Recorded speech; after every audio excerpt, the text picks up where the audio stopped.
You are new here, make sure that you subscribe. Whoa, what a great night we had last night. Wow. Wow. Great night last night. Cleaning off my screen. Here we go, it's showtime. Brought Trumpy Bear in today to celebrate. Steve Kane with Brian Craig. Hey guys, welcome. Oh man, what an exciting night last night was. Oh man, my name's Brian Craig. This is the Steve Kane Radio Show, Florida's longest running radio show. On the air 45 years, broadcasting since 1977 when Star Wars was in theaters in its original theatrical run and I was in kindergarten at age 6. That's right. I wasn't with the show then, but not long after I joined. Welcome, everyone. We've got so much to talk about. It was a great night last night. Republicans won every race. I mean, that's how much better can it get than that? Right? We did. We won every race. Right now, President Trump, at the current count, is, and this is going to increase for the good very, very soon, but President Trump has done a lot of endorsing. And right now, President Trump is at 75-2. 75-2.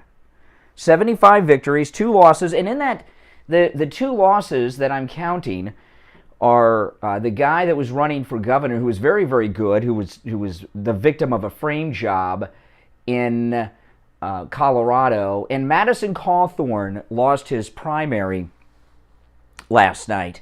So Madison Cawthorn is 2, but I'm not even sure that Madison Cawthorn should count as a Trump loss. I mean, he came out in support of him like yesterday or the day before. It wasn't like the regular endorsement process, but Madison Cawthorn lost his primary bid. He's out, and we know why he's out. It's because he exposed the, Republican establishment when he gave that interview and talked about the sex-drug party. That was the end of him.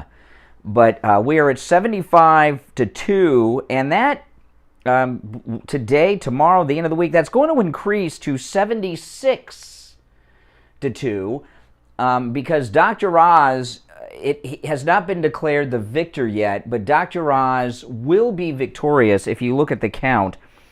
So that'll go 76-2. That's got to be a worldwide election endorsement record, right? I didn't add Dr. Oz to it yet, but maybe we should when I go over the vote count. But that's amazing. That is absolutely amazing. Do not believe anything that the media tell you about Trump not having influence. Why do you think they're doing this false narrative about white supremacy and all this business right now? It's because they're paranoid, they're freaked out, they're panicked. Oh man, how exciting. I'm going to go over the numbers. In Pennsylvania. And by the way, now that we are, out of our primary, we had a little bit of MAGA divided.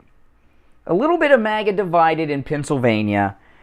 And we don't want MAGA divided. We don't want MAGA, we want to be united. Ultra MAGA, we want to be united. So those of you who were split on Dr. Oz and Kathy Barnette, it's time to heal. But so this is the latest count in the Senate race in Pennsylvania. Dr. Oz is in first place. McCormick is in second place. Kathy Barnette is a distant third. There were 4 other people in the race that, I don't know who any of these people are, but they messed up everything. Dr. Oz has 31.39%, McCormick is at 31.07%, and Kathy Barnette at 24.78%. So right now, as we're approaching recount and all this business, it's going to be between Oz and McCormick. But Dr. Oz is almost 4,100 votes ahead at the current count. And I'm looking at this right now in the local ABC News affiliate, ABC27.com, out of Pennsylvania.